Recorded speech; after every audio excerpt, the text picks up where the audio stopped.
नमस्कार दोस्तों, मैं हूं राज। आप देख रहे हैं हाईवे 33। दोस्तों, आज की कहानी ऑटो रिक्शा चालक की है, थ्री व्हीलर ड्राइवर की। हाँ, ये कहानी दो दोस्तों की है जो एक ही घर में रहते थे और किराए का ऑटो रिक्शा चलाते थे। एक का नाम था प्रदीप और दूसरा संतोष। प्रदीप जो था ना, बड़ा ही मिलनसार लड़का था और लोगों से बड़ा जल्दी घुल मिल जाता था। बात करने का तरीका, तहजीब उसमें कूट कूट कर भरा हुआ था। संतोष जो था ना, देखने में तो बड़ा ही सुंदर स्मार्ट सा लगता था, लेकिन लोगों से वो घुल मिल नहीं पा रहा था। बात करने का उसका तरीका अलग था। अब जो प्रदीप संतोष दोनों एक ही घर में रहते थे और एक ही मालिक का ऑटो रिक्शा चलाते थे, तो सबसे ज़्यादा जो काम करता था ना, प्रदीप ज़्यादा पैसे कमाता था। आज संतोष वही काम करता था, एक ही साथ निकलते थे और वो कम कमाता था। और सबसे बड़ी बात थी ना, जो प्रदीप था ना, अब एक ऐसे दोस्ती के चक्कर में पड़ गया था जिसके चक्कर में संतोष काफ़ी दिनों से लगा हुआ था। उसी मोहल्ले की एक लड़की थी और दोनों लोग अब स्टैंड पर अपना ऑटो रिक्शा लेकर खड़ा रहते थे और भी कई लोग होते थे उस स्टैंड पर, लेकिन वो लड़की किसी के पास जाती नहीं थी। संतोष ने उसके साथ लाइन मारने की बहुत कोशिश की, लेकिन वो कभी भी संतोष के ऑटो रिक्शा में बैठी नहीं। जबकि संतोष जो था ना, उस लड़की को बहुत चाहता था। आज संतोष देखने में कोई बुरा इंसान जैसा नहीं दिखता था, अच्छे कपड़े पहनता था और शकल सूरत भी भगवान ने उसको अच्छी दे रखी थी, लेकिन उसके पास वो लड़की जाती नहीं थी बैठने के लिए। सीधा प्रदीप के ऑटो रिक्शा में बैठ जाती। अगर प्रदीप नहीं उस टाइम में होता तो किसी और के रिक्शा में बैठ जाती, लेकिन संतोष के रिक्शा में बिल्कुल नहीं बैठती थी। अब जो संतोष था ना, बड़ा गुस्से में रहता था। वो लड़की को मन ही मन कोसता रहता कि देख, मैं तेरे लिए आंखें बिछा के बैठा हुआ हूँ, आज तू मेरी ऑटो रिक्शा में आती नहीं है और दूसरे के ऑटो रिक्शा में बैठ जाती है, मेरे दोस्त के ऑटो रिक्शा में बैठ जाती है। बड़ा कुढ़ता था वो अपने आप पर भी कुढ़ता ज़्यादा था कि भगवान ने मेरी शकल सूरत तो अच्छी बनाई है, लेकिन ये लड़की मेरे से पढ़ती क्यों नहीं है? क्या ऐसा मेरा में कुछ अलग है? ये लड़की मुझे देख करके भाग जाती है। समझ में नहीं आता था संतोष को। और वही जो प्रदीप थे ना, प्रदीप अब शकल सूरत तो संतोष जैसी नहीं थी। जैसा संतोष का शकल था, स्मार्ट थे, थोड़ा सांवले रंग के थे, लेकिन उनसे बड़ी गाढ़ी दोस्ती अब उस लड़की की हो चुकी थी। जब भी संतोष उस स्टैंड पर खड़ा रहते ना, तो वो लड़की दूर से ही उनको हाथ हिलाते हुए आती। अगर उस टाइम संतोष उस जगह पर होते, अगर कोई सवारी लेकर नहीं गए होते, और जब ये दृश्य देख लेते ना, तो उनके बदन में आग लग जाती थी कि अरे, ये देखने में भोंदू सा प्रदीप और इतनी स्मार्ट लड़की, इसको कैसे पट गई। बड़े कुढ़ते थे, एक तरह से प्रदीप को भी बहुत कोसते थे कि ये लड़की तो मेरी है, मैं इसको पसंद करता हूँ, लेकिन ये ऑटो रिक्शा में प्रदीप के साथ बैठती है। ऐसे तो दोस्ती भी हो चुकी है। अब घर पर एक रात को जब दोनों दोस्त लौटे, तो प्रदीप तो हमेशा खुशी रहते थे, उनको किसी बात का गम था ही नहीं, ना चिड़चिड़ा थे। लेकिन जब संतोष थे ना, उस लड़की के रवैये पर चिड़चिड़ापन हो चुका था। और वो प्रदीप से एक शाम को पूछ ही लिए, रात को पूछ लिए कि प्रदीप, वो जो लड़की तेरे पास बैठती है ना, मैं उसको चाहता हूँ। प्रदीप हंसते हुए बोले कि ये तो अच्छी बात है, लेकिन संतोष बोले कि तू उसको क्यों बिठाता है। प्रदीप कहने लगे कि देखो, मैं ऑटो रिक्शा चालक हूँ, ड्राइवर हूँ, मेरा काम है मेहनत करना, कमाना।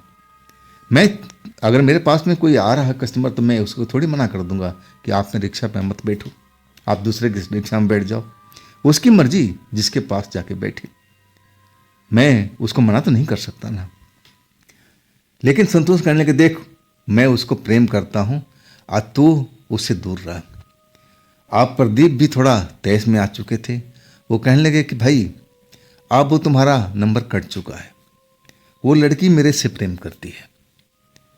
आप जो प्रदीप ये बात बोले, संतोष को बहुत गुस्सा आ गया।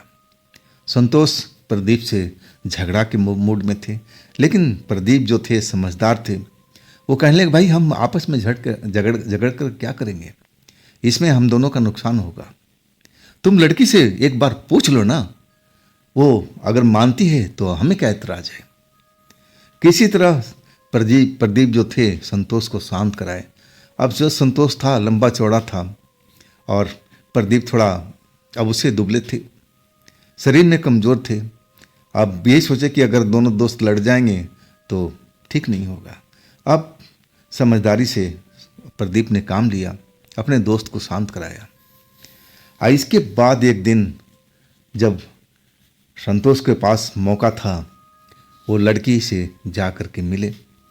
लड़की ने उनकी बात को सुनी, लेकिन उनकी कहना को नहीं माना। कहने लगी कि देखो मैं आपसे प्यार नहीं करती हूँ, प्यार मैं करती हूँ प्रदीप से। वो लड़का मुझे बहुत प्यारा लगता है। और इसके बाद अब संतोष को जवाब मिल चुका था। अब कुढ़ गए थे, प्रदीप से बहुत जलते थे।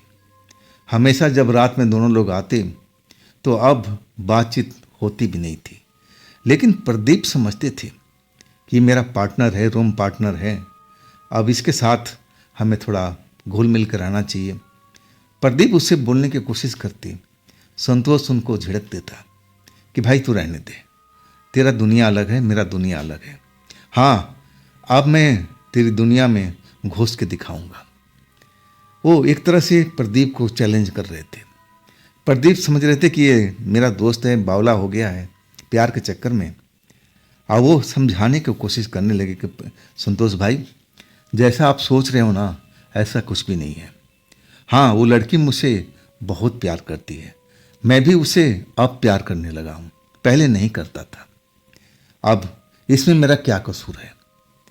प्रदीप बहुत कोशिश किए कि भाई संतोष, अरे लड़कियों की कमी थोड़ी है, ये चलो चली गई, हमारे पास आ गई, अब और भी तो लड़की हैं, देखो आपके लायक कोई मिल जाए।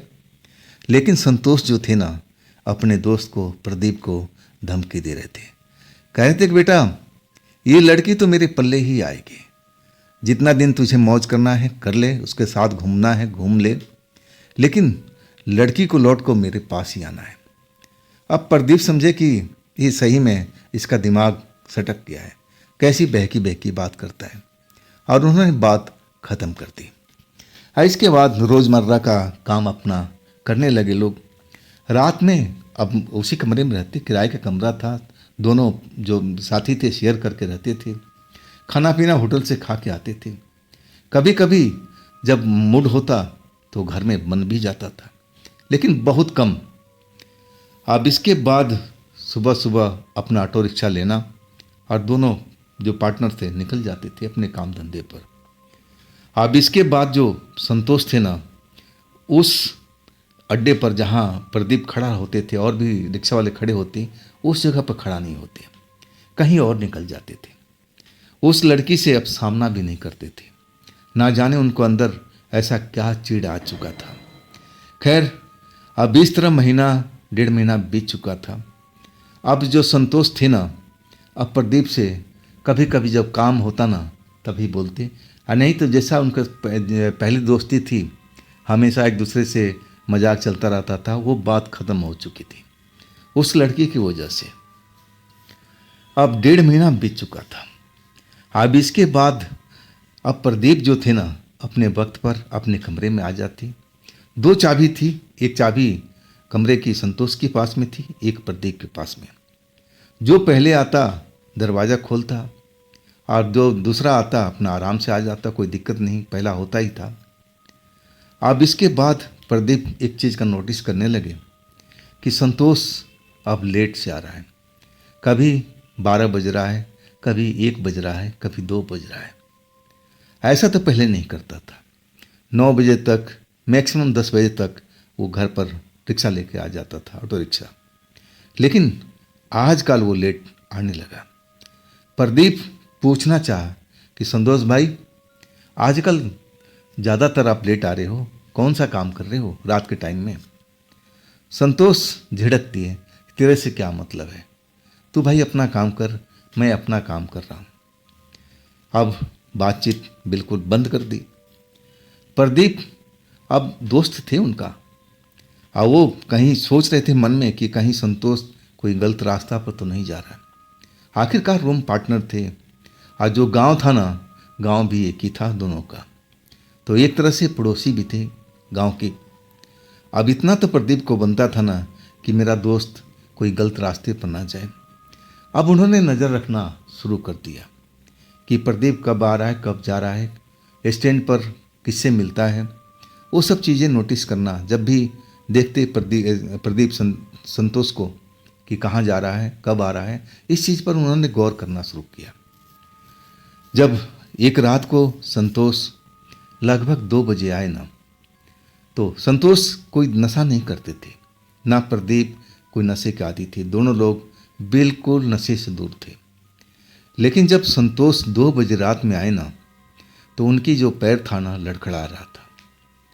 घर में आए, बिस्तर पर गिर चुके थे सोने के लिए। प्रदीप अब जाग तो गए थे। अब अपने दोस्त का अवस्था देखे, वो सोचे जरूर आज संतोष पी के आया, तभी तो इसका पैर लड़खड़ा रहा था। अपने दोस्त के पास पहुंचे, उसके बिस्तर पर अभी सोए नहीं थे संतोष, और वो पूछने लगे कि संतोष, क्या आजकल तुम नशे करने लगे हो? गलत बात है ना भाई। संतोष कहने लगे कि नहीं नहीं, मैं कोई नशा नहीं किया हूँ। लेकिन प्रदीप जो उसकी अवस्था देखे थे, घर में आते हुए पैर लड़खड़ा रहा था, जमीन पर पैर सही ढंग से पड़ ना आ रहा था। तो प्रदीप कहने लगे, भाई मैं तो तुम्हें देखा हूँ, तुम्हारा पैर लड़खड़ा रहा था जब घर के अंदर आ रहे थे, तो इसको इंसान नशा ही तो बोलता है। चाहे तुम दारू ना पिया, कोई और नशा किए हो, लेकिन किए हो जरूर मेरे भाई। देखो ये गलत बात है, नशा नहीं करना चाहिए। नशा का जो साइड इफेक्ट था, प्रदीप सब कुछ बताने लगे अपने दोस्त को। आज संतोष जो थे ना, अब प्रदीप की बात सुन करके चिढ़ने लगे, डांटने लगे, अरे भाई तेरे से बोल दिया ना कि मैं कोई नशा नहीं करता, अभी मैं कोई नशा नहीं किया हूँ, तू मेरी बात को मान ले, अब आराम से सो जा। लेकिन प्रदीप को चैन नहीं था, वो जानना चाहते थे कि ऐसा संतोष के साथ में क्या हुआ था जो लड़खड़ा करके अब उनके कदम पड़ रहे थे। वो उस चीज़ को जानकारी लेना चाहते थे। आखिरकार संतोष को बताना पड़ा, और वो गुस्से में बोल रहे थे। अब प्रदीप पूछे, संतोष जब तक तू बताएगा नहीं ना, मैं सोने नहीं जाऊंगा। आखिरकार तू मेरा दोस्त है भाई, और हम दोनों एक ही गांव के हैं, तो इतना तो मेरा फर्ज बनता है ना। कोई बातचीत हो गई तो आखिर मैं भी तो जवाब देने वाला बनूं अपने गांव में। तू ये बता, ये तेरे साथ में ऐसा क्यों हो रहा था? जब तू कमरे के अंदर आया तो तेरे पैर क्यों जमीन पर नहीं पड़ रहे थे, लड़खड़ा रहे थे, जिसे लग रहा था तू गिर जाएगा। ये राज बता, अगर तू नशा नहीं किया तो ये क्या है? संतोष कहने लगे, देख भाई, मैं बताना तो नहीं चाहता था, लेकिन तू जिद कर रहा है तो मैं बता रहा हूँ। प्रदीप बोले, हाँ हाँ बता भाई बता, बात क्या है? तब संतोष बताने लगे। अब उसी के बिस्तर पर प्रदीप बैठ चुके थे, और जो संतोष बोल रहे थे ना, सुनते जा रहे थे। अब संतोष की आंखें बड़ी बड़ी होने लगी थी। प्रदीप की आंखें फैलने लगी थी संतोष की बातें सुन करके। जब संतोष की पूरी बात खत्म हुई ना, तो प्रदीप को विश्वास नहीं हो रहा था कि संतोष ऐसा भी कर सकता है, इसके साथ ऐसा भी हो सकता है। बिल्कुल यकीन नहीं कर रहे थे। एक तरह से प्रदीप जो थे ना, डर चुके थे। वो संतोष से कहने लगे कि भाई, ये जो तू किया है सब कुछ कब से शुरू किया है? संतोष बताने लगे कि देख, मैं तो उसी टाइम से, जब से वो लड़की ने मुझे धोखा दिया, मुझसे वो बात नहीं करने लगी। जब मैं उससे पूछा कि तू मुझसे मोहब्बत करती है कि नहीं, तब वो कहने लगी कि नहीं, मैं आपसे मोहब्बत नहीं करती, और तब मेरा दिल टूट गया था और मैं इसके बाद में बहुत कुछ सोचने लगा था। और फिर एक ऐसा दोस्त मिला, बोला कि एक बाबा जी हैं, बाबा जी से जाके मिलो और वो कुछ ऐसा प्रबंध कर देंगे कि वो लड़की तुम्हारी चरणों के अंदर गिर जाएगी। मैं ये सब सुनकर के बड़ा तसल्ली हुआ।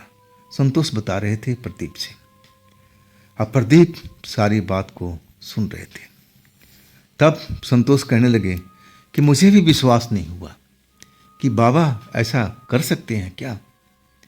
आखिरकार मैं कई दिनों तक विचार करता रहा कि बाबा के पास जाऊं कि ना जाऊं, लेकिन जब मेरा दिल टूट गया था ना, तो मुझे कुछ सूझ नहीं रहा था।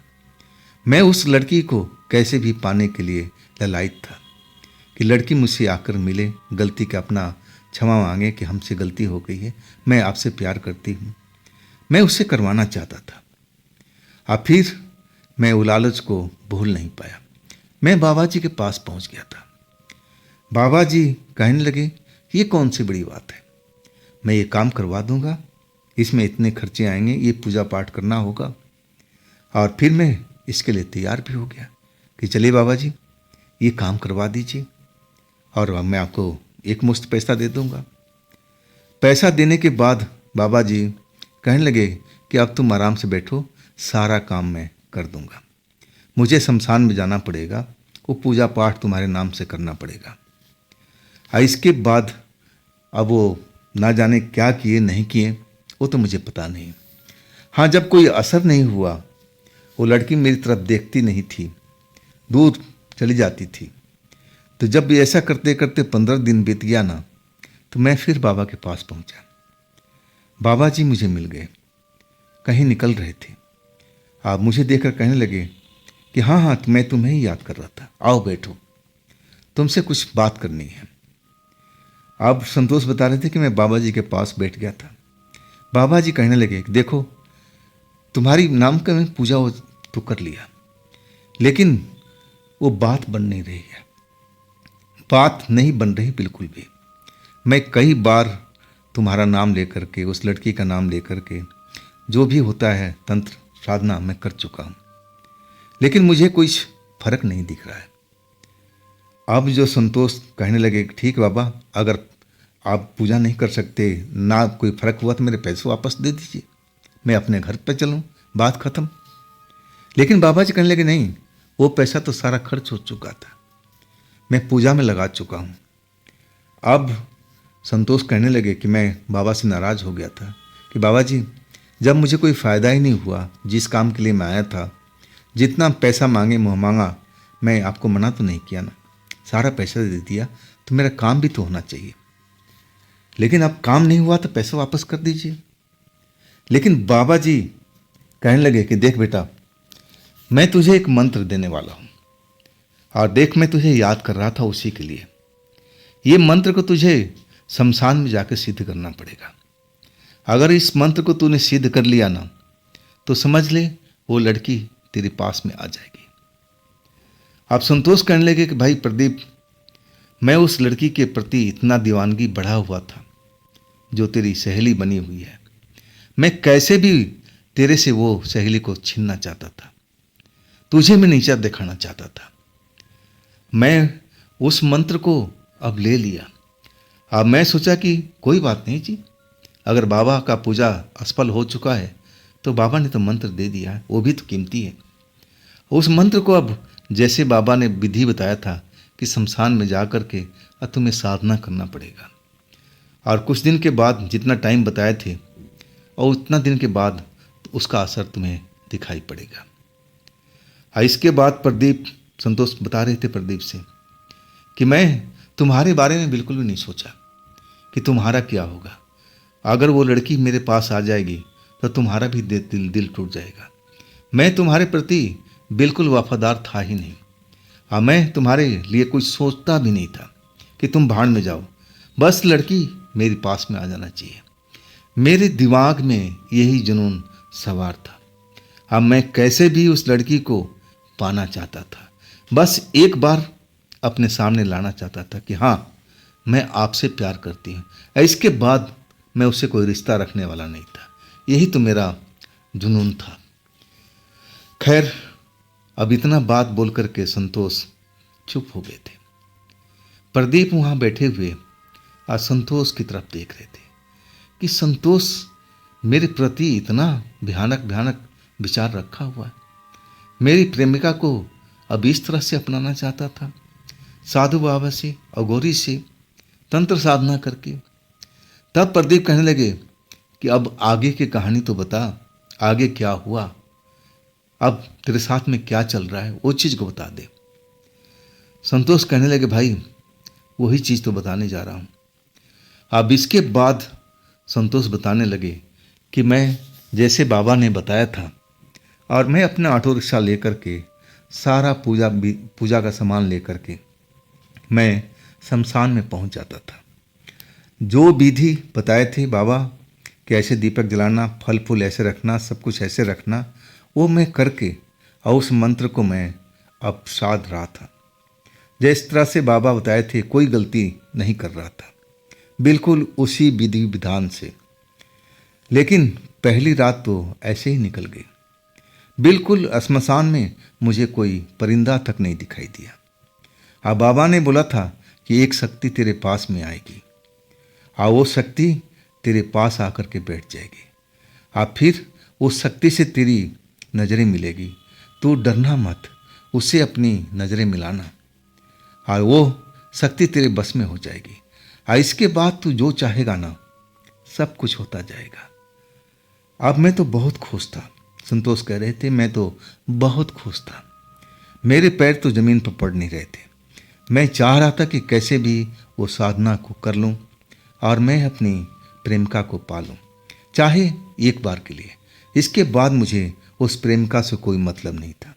वो तेरे पास ही रहती या कहीं और रहती, उससे कोई हमें लेना देना नहीं था। बस एक बार उसको झुकाना चाहता था। अब फिर वही काम दोबारा दोहराने लगा उसी शमशान में जा कर के। जैसे बाबा ने बताया था सब कुछ वैसा ही करता था। अब शमशान में लोग कहते हैं कि भूत प्रेत होता है। मैं भी जब गया था ना पहली बार तो मैं भी डर गया था। जरा से भी कोई आहट होता था ना तो मुझे लगता था कि कोई प्रेत, कोई चुड़ैल, कोई आत्मा निकल के मेरे पास में आ रही है। हाँ, मैं बिल्कुल डर जाता था।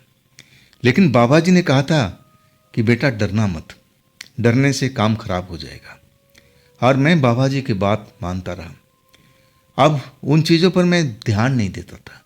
आवाज़ जरूर आती थी, ऐसा लगता था कि मेरे बगल से कोई जा रहा हो।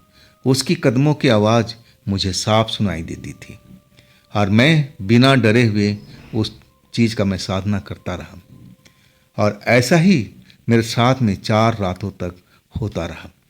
ऐसा लगता था कि मेरे आसपास में कोई घूम रहा है।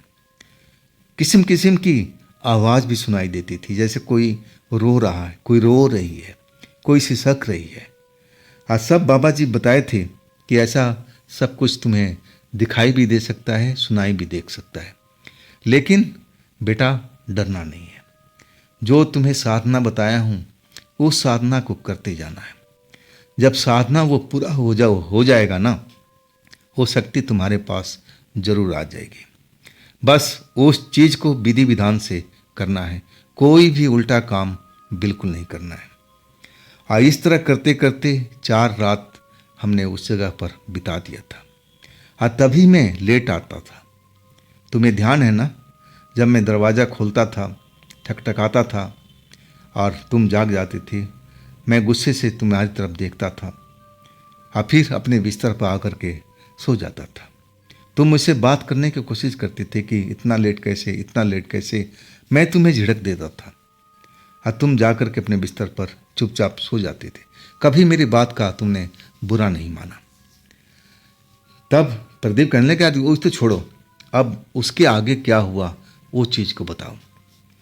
संतोष कहने लगे थोड़ा सा मुझे पानी दे दे, मुझे प्यास लगी है। प्रदीप उठे, मटके से पानी निकाल करके अब दे दिए संतोष को कि पानी पी ले, पहले तो अपनी प्यास को बुझा ले।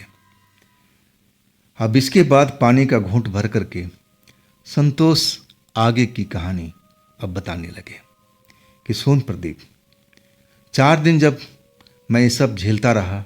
ऐसा लगता था कि भूत प्रेत मेरे साथ में हो, हर तरफ उस शमशान में दिखाई दे रहे हो। लेकिन मैं बिल्कुल डरता नहीं था, ऐसे मेरे में जुनून सवार था। मैं उस लड़की को पाना चाहता था और वही जुनून मुझे डर से बाहर किया हुआ था। अब बाबा जी ने बोला था कि बेटा डरना नहीं, वो भूत प्रेत तुम्हारा कुछ भी नहीं बिगाड़ पाएंगे। अगर तुम डर गए ना तो सारा काम खराब हो जाएगा। इसीलिए मैं पूरा साहस बना के था वहाँ पर। 4 दिन के बाद कुछ नहीं हुआ। वही सब चीज़ें मुझे दिखती रही, कभी महसूस होती थी, कभी नहीं होती थी। आखिरकार मैं सोचने लगा कि 4 दिन मैं विधि विधान से उस साधना को किया, अभी तक उसका कोई फल नहीं मिला। मैं बाबा जी के पास अब जाने को सोचने लगा। आखिरकार मेरे पास सवारी नहीं थी, तो मैं सोचा चलो दोपहर के टाइम में चलते हैं, बाबा जी से मिल लेते हैं। जब मैं बाबा जी के घर पहुंचा तो देखा वहाँ तो ताला लगा हुआ है, बड़ा सा ताला। मैं अब पड़ोस में पूछने लगा कि ये इसमें बाबा जी रहा करते थे, बाबा जी कहाँ गए। तब पड़ोसी ने बताया कि भाई वो तो किराए पर रहते थे, मकान खाली कर लिए, अब ना जाने कहाँ लोग चले गए हैं। अब तो जैसे मैं बिल्कुल घबरा सा गया था कि एक बाबा ही सहारा तो थे, उन्हीं के बलबूते पर तो मैं सारा काम करता था। अब बाबा को मैं कहाँ ढूंढने जाऊँ, मेरे पास उनका कोई नंबर ना कोई ठिकाना, अब मैं कैसे बात करूँ। लेकिन मैं हिम्मत नहीं हारा। मैंने बोला दिमाग में अपना कि जो उन्होंने मंत्र दिया है अब उसको मैं पूरा करते जाऊँगा, साधना करते जाऊँगा, ज़रूर कभी न कभी इसका फल मुझे मिलेगा। इसके बाद अब रोज़ तो नहीं जा रहा था, एक आध दिन बीच दे करके शमशान में जाता और वही विधि विधान से मैं साधना करता। हाँ, वैसे ही मेरे साथ में महसूस होता था। जब मैं साधना करने बैठता ना तो ऐसा लगता कि कोई रो रहा है, किसी की सिसकने की आवाज़ आ रही है, कोई मेरे बगल से जा रहा है, कोई पाजेब की आवाज़ निकाल रहा है। ऐसी ऐसी आवाज़ें, कभी कभी डरावनी आवाज़ भी सुनाई देती थी, कोई जैसे चीख रहा हो, कोई मुझे धमका रहा हो। हाँ, इस तरह की आवाज़ें मैं अब आदी हो चुका था। मैं जानता था कि जब तक मैं साधना कर रहा हूँ, जब तक ये मेरे पास मंत्र है, मुझे कोई छू नहीं पाएगा। हाँ, वाकई ऐसा हो रहा था। जब कुछ दिन और बीत गया, अब मुझे वो शक्ति अब दिखाई नहीं दी। हाँ, तब मैंने सोचा कि अब कोई फ़ायदा नहीं है, मुझे अब इस काम में रुचि नहीं रहा। हाँ, इसके बाद उस बाबा को मैं ढूंढता रहा, जिधर भी जाता था लोगों से पूछताछ करता था, लेकिन बाबा तो एकदम गायब ही हो चुके थे। फिर मैं शमशान जाना बंद कर दिया था। अब मुझे एकांत बहुत पसंद आने लगा। मैं ज़्यादातर अपने टाइम एकांत में व्यतीत करने लगा। काम धंधा तो मैं भूल ही चुका था, पैसे कमाना तो मैं बिल्कुल भूल चुका था कि पैसा कैसे कमाया जाता है। जब तक मैं पैसेंजर नहीं बिठाऊंगा, लेके उसके जगह पर नहीं छोड़ूंगा, तब तक मेरे पास पैसा कहाँ से आएगा। लेकिन इस काम में मुझे अब रुचि बिल्कुल नहीं रही। मुझे लगता था हमेशा दिन में अच्छा भला मैं काम कर लेता था, सुबह से लेकर के शाम ढले तक मैं पैसा सही से कमा लेता था। लेकिन जो शाम ढल जाती ना और उसके बाद मेरा जो मन था ना बिल्कुल बेचैन होने लगता। मुझे लगता कि मैं किसी निर्जन स्थान पर पहुंच जाऊं, जहां पर कोई मनुष्य दिखाई नहीं पड़े, बिल्कुल एकांत हो। ऐसी जगह के मैं तलाश करता था। ऐसी जगह तलाश करके मैं अपना ऑटो रिक्शा खड़ा कर देता था। फिर सुनसान जगह में जाके बैठ जाता था। अब बैठता क्या था, जैसे ही मैं उस जगह पर जाता था ना तो ऐसे लगता था कि मुझे नींद आ रही है, मैं नींद में जा रहा हूँ। मैं ज़मीन पर पड़े पड़े अब अपना होशो हवास खो देता था, गहरी नींद में चल जाता था। इसके बाद मुझे सपना आता था।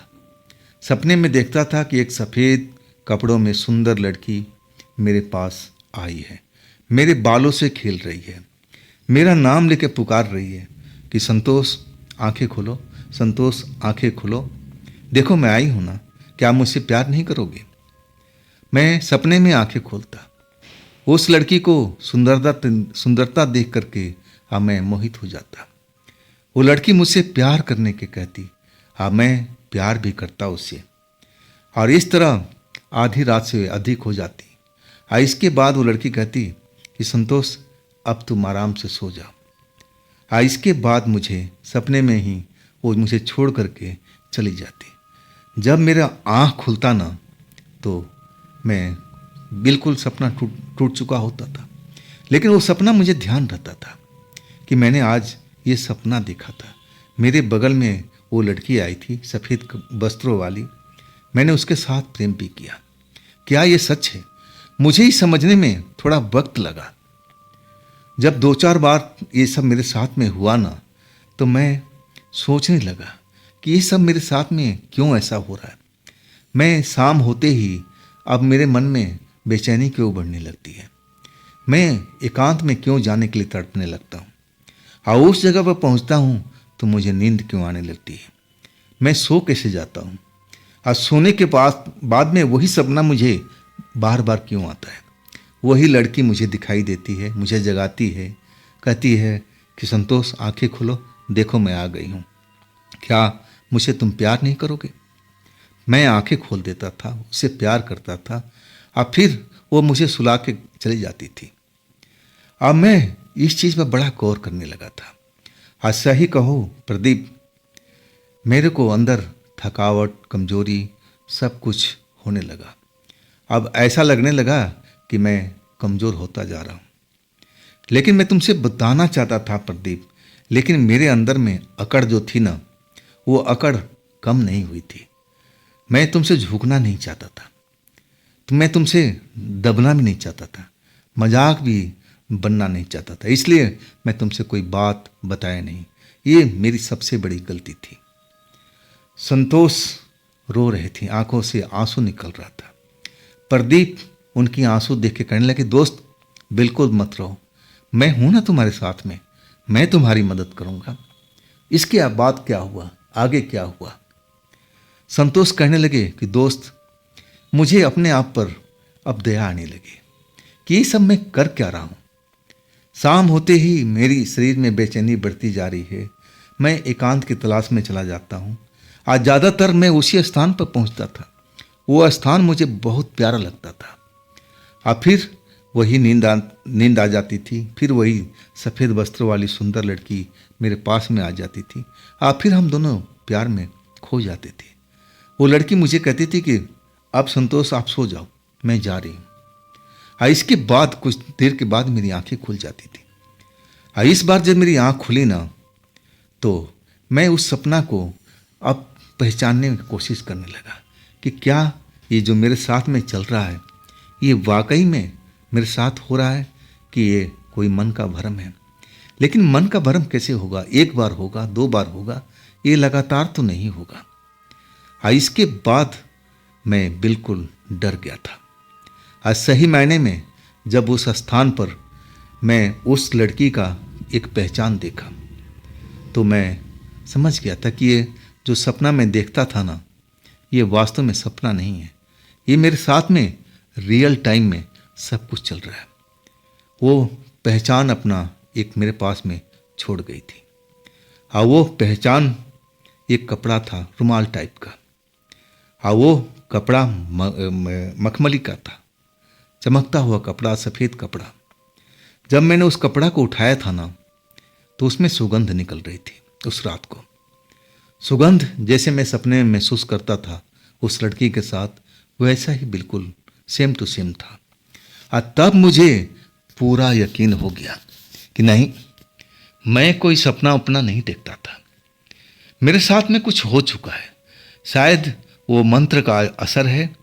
अब तो बाबा भी नहीं थे कि मैं बाबा से जाके मिलूं, बताऊं उनसे कि मेरे साथ में क्या चल रहा है।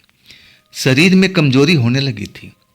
कभी कभी मुझे तो आंखों के आगे अंधेरा हो जाता था कमजोरी की वजह से। लेकिन मैं अब उस चीज़ों से पीछा छुड़ाना चाहता हूँ। प्रदीप, क्या तुम मेरी मदद करोगे? प्रदीप अब संतोष को देख रहे थे। प्रदीप को अभी विश्वास नहीं हो रहा था कि जो संतोष बोल रहा है इसमें कितनी सच्चाई है भी या संतोष ये बात को फेंक रहा है। लेकिन जब संतोष की अवस्था देखे ना, तब उनको एहसास हुआ कि जो संतोष बोल रहा है ना, इसमें सच्चाई तो है। तभी तो ये संतोष के साथ हो रहा है। बिना कोई नशा किए हुए उसका पैर लड़खड़ा रहा है, जैसे कमज़ोर हो चुका है। इसके बाद प्रदीप अब संतोष से कहने लगे, भाई तू टेंशन मत कर, हम कल से मैं काम पे नहीं जाऊंगा, तेरा मैं देखभाल करूंगा। और दूसरी चीज़ है, मैं उस बाबा को तलाशने की कोशिश करूंगा।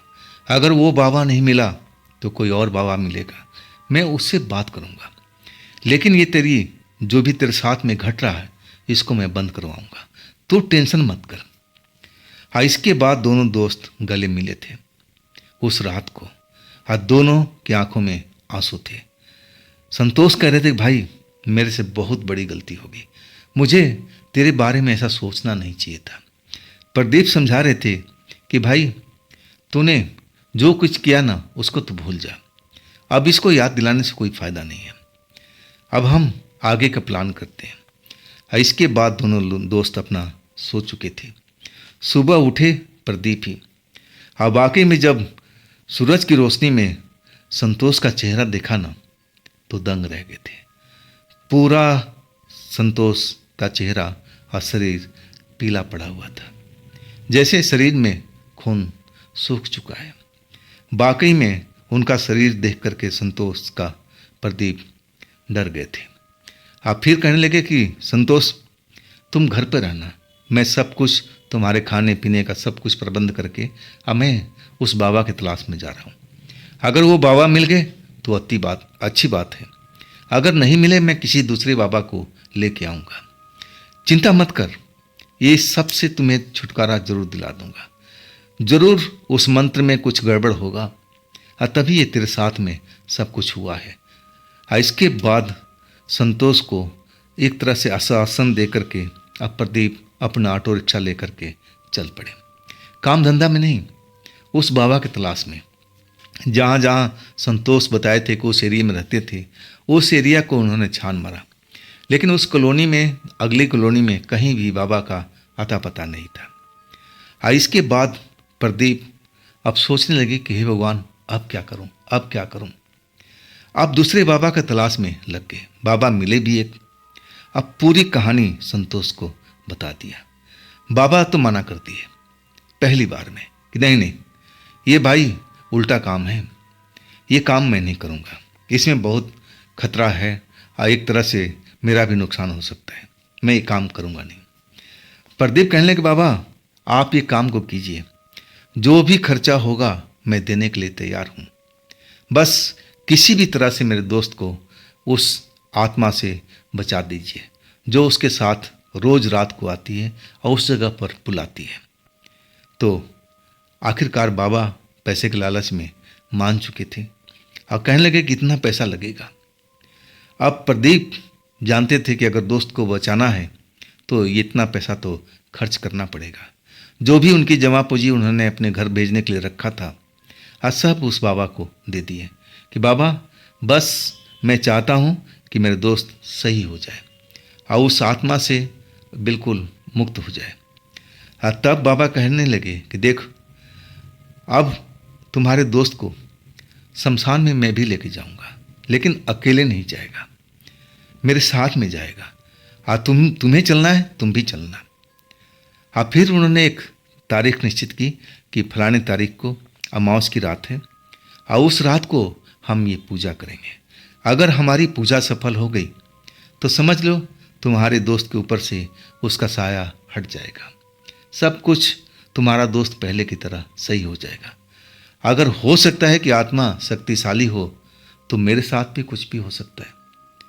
अब एक तरह से प्रदीप बाबा की बात सुन के थोड़ा डर गए थे, लेकिन जब संतोष का चेहरा सामने आया ना, तो डर को उन्होंने भुला दिया है। कहने लगे, बाबा अगर आप जो करोगे ना तो अच्छा ही होगा, हम गलत बात क्यों सोचें, हम अच्छी बात सोचते हैं ना। अगर आपके मंत्र में शक्ति है तो सब काम पूरा होगा। अब एक तरह से अमावस्या का इंतजार होने लगा। इधर जो संतोष थे ना, जैसे ही शाम होता था ना, उनका शरीर फड़कने लगता था, जैसे उस घर में रहना ही नहीं चाहते थे। आज जब तक प्रदीप आते, अब वो बाहर निकल जाते थे पैदल ही। अब जहाँ मन होता था एकांत की तलाश में। अब कई बार अब प्रदीप उनको पकड़ के ले आए और अपने पड़ोसियों से बोल रखा था कि अगर संतोष कहीं अकेले जाते हैं तो इनको जाने मत देना, इनको घर से बाहर मत निकलने देना।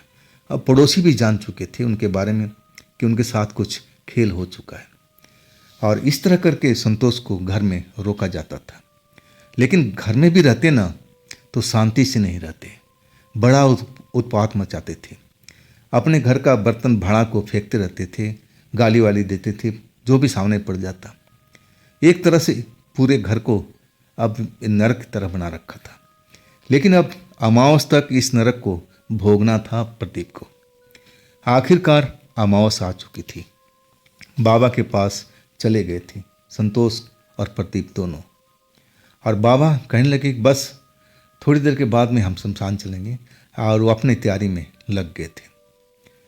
रात को 11 बजे अब प्रदीप के ऑटो में ही संतोष और बाबा बैठ गए थे। हाँ, वो आत्मा उनके पास में भी उस जगह पर भी आई थी, जैसे उनके शरीर में घुस चुकी हो और उनको तड़पाने लगी थी। उस जगह से भी, बाबा के पास से भी भागने की कोशिश कर रही थी एकांत की तलाश में, लेकिन बाबा के पास में मंत्र था, इसी वजह से बाबा ने भागने नहीं दिया। और फिर प्रदीप भी उनको काबू किए हुए थे। मंत्र के शक्ति से अब एक तरह से शांत हो गए थे। और फिर तीनों लोग श्मशान में पहुंच जाते हैं निश्चित टाइम पर, आधी रात के वक्त में। अब वहाँ जा कर के जब पूजा वगैरह अब अपना स्टार्ट कर देते हैं बाबा जी, और इसके बाद संतोष को सामने बिठाते हैं और कहते हैं कि बस तू मेरी आंखों में देखते रह, तू अपनी आंखों इधर उधर मत घुमाना, सिर्फ मेरी आंखों में देख। और तू सोच ले कि बस मैं श्मशान में नहीं हूँ, मैं अपने घर में हूँ, और डरना तो बिल्कुल भी नहीं है। उस जगह पर प्रदीप भी थे, और प्रदीप एक तरह से संतोष को संभाले हुए थे। और इसके बाद बाबा ने पूजा अपना साधना शुरू कर दिया। और वाकई में उस जगह पर प्रदीप बता रहे थे कि मैं तो पहली बार उस रात में शमशान में आया था। मैं सुना जरूर था कि रात के टाइम में जो शमशान है ना, वो जाग जाता है, ऐसा ही मुझे महसूस हुआ था। अजीब अजीब आवाज़ें मुझे सुनाई दे रही थी, जैसे कोई औरत बड़ा दुखी हो, वो रो रही हो, सिसक रही हो। कभी कभी किसी जेंट्स का हंसने की आवाज़ आती थी। अब एक तरह से प्रदीप बता रहे थे कि मेरे रोंगटे खड़े हो गए थे उस जगह पर। लेकिन मेरा दोस्त मेरे सामने था, और दोस्त को मैं देख करके मैं अपना डर भुलाने की कोशिश कर रहा था। जैसे जैसे बाबा का पूजा शुरू हो चुका था, एक तरह से जो संतोष थे ना, वो कांपने लगे थे, जैसे उनके अंदर में वो आत्मा आ चुकी है। अब बाबा अब उससे बातें कर रहे थे संतोष से कि तू इस बालक को छोड़ दे, तूने इसको क्यों पकड़ रखी है। अब जो संतोष थे ना, अब अपनी आवाज़ में नहीं, जैसे कोई आत्मा लड़की हो उसकी आवाज़ में बोल रहे थे कि इसने मुझे बुलाया है, इसने मुझे बुलाया है, मैं इसके बुलावे पे आई हूँ, मैं इसको छोड़ूंगी नहीं। लेकिन बाबा भी कम नहीं थे। बाबा अपने मंत्र का प्रयोग करते रहे कि देख, इस बालक से गलती हो गई है, इस गलती को माफ़ी दे दे, अब तू जा, जहाँ से आई है तू वापस चली जा। लेकिन वो आत्मा जो भी थी संतोष के शरीर में आसानी से जाने वाली नहीं थी। इसके लिए बाबा बहुत कोशिश कर रहे थे, अपने जो मंत्र था उसका भरपूर प्रयोग कर रहे थे।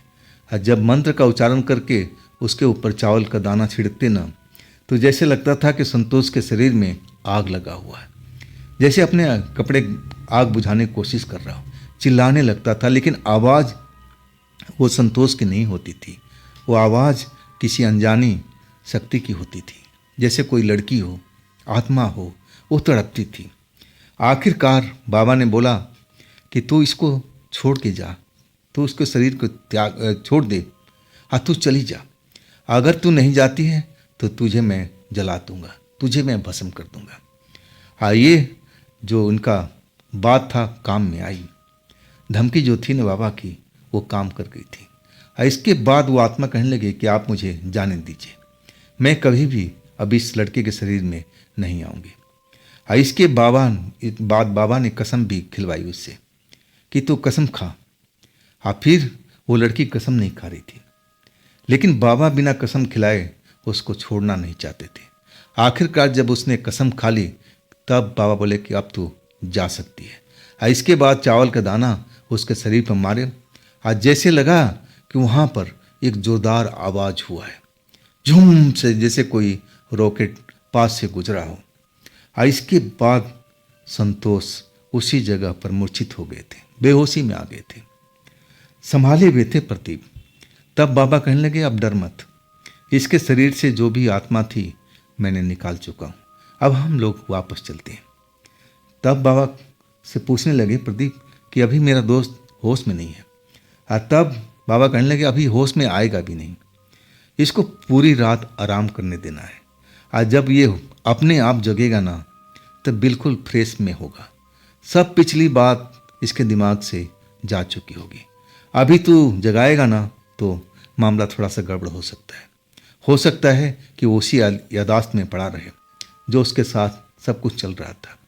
इसको सोने देना है, अब हम इसको लेके चलते हैं, आप सोने देते हैं। और इसके बाद दोनों लोग, बाबा और प्रदीप, अब संतोष जी को लेकर के ऑटो में चल पड़े थे। अपने घर पर ही ले आए संतोष, बाबा को भी ले आए। आप कहने लगे बाबा आप यहीं पर आराम कीजिए, सब कुछ जो भी था उनके पास में बिछावन वगैरह सब कुछ लगा दिए थे। बाबा भी रुक गए। संतोष को चारपाई पर लेटा दिया गया। वाकई में प्रदीप को नींद नहीं आ रही थी। सारी रात प्रदीप संतोष की रखवाली करते रहे। बाबा भी चैन की नींद सो चुके थे और ये जो संतोष थे वो भी चैन की सांसें ले रहे थे। जब सुबह हुई ना तब जा कर के संतोष अंगड़ाई लेना शुरू कर दिए। प्रदीप जाग रहे थे, जल्दी से पहुंचे संतोष के पास में। संतोष भाई ठीक हो ना? संतोष अंगड़ाई लेके उठे और कहने लगे हाँ मुझे क्या हुआ, मैं तो ठीक ही हूँ। तब जा कर के प्रदीप को दिल में थोड़ा एहसास हुआ था कि चल भाई, इतना करने के बाद मेरा दोस्त सही सलामत अब लौट चुका है, अब ऐसा कोई गलती नहीं करने देना है। इसके बाद बाबा भी जाग चुके थे। बाबा अब संतोष को पूछ रहे थे कि बेटा अब तुम्हें कैसा महसूस हो रहा है। संतोष बाबा जी की तरफ देख रहे थे और बाबा पूछ रहे थे कि मुझे पहचानते हो, लेकिन संतोष मना कर दिए कि नहीं, मैं आपको पहली बार देखा हूँ। तब प्रदीप समझ गए थे कि उसके अंदर आत्मा थी ना, अब कैसे पहचानते, वो आत्मा तो चली गई। अब संतोष ने तो अब देखे नहीं है बाबा को। इसके बाद बाबा बताने लगे कि देख बेटा, ये जो मंत्र शक्ति है ना जो तूने किया था शमशान में जाकर के, वो मंत्र शक्ति गलत थी। अगर सही शक्ति भी होती ना तो तेरे साथ में ऐसा कभी नहीं होता। तू आज के बाद मेरी बात को गांठ मान ले, ऐसे कोई कर्म मत करना जो तुझे भुगतना पड़े। देख तेरा दोस्त तेरे लिए कितना परेशान था। तब जाके संतोष को गलती का एहसास हुआ। कहने लगा प्रदीप से कि भाई मुझे माफ़ कर दो, ऐसी गलती मैं कभी नहीं करूँगा। तब जा कर के संतोष को एक तरह से दिल में राहत मिली थी और प्रदीप को भी हालत अब ठीक ठाक, चलो मेरा संतोष पहले की तरह हो चुका है। तो दोस्तों ये थी आज की कहानी प्रदीप जी की भेजी हुई। ये कहानी आपको कैसी लगी कमेंट में ज़रूर बताइएगा। दोस्तों अगर आपके पास में ऐसी कोई कहानी है ना तो आप मुझे भेज सकते हैं मेरे व्हाट्सएप नंबर पर या मेरे इंस्टाग्राम अकाउंट पर। दोस्तों ये भी चैनल आप ही का है तो इसको भी अपना प्यार दीजिए, लाइक कीजिए, सब्सक्राइब कीजिए, शेयर कीजिए। फिर हम मिलते हैं ऐसे ही रोचक घटना के साथ में आपकी कल इसी टाइम में इसी चैनल पर। आप लोग अपना ख्याल रखिएगा। नमस्कार।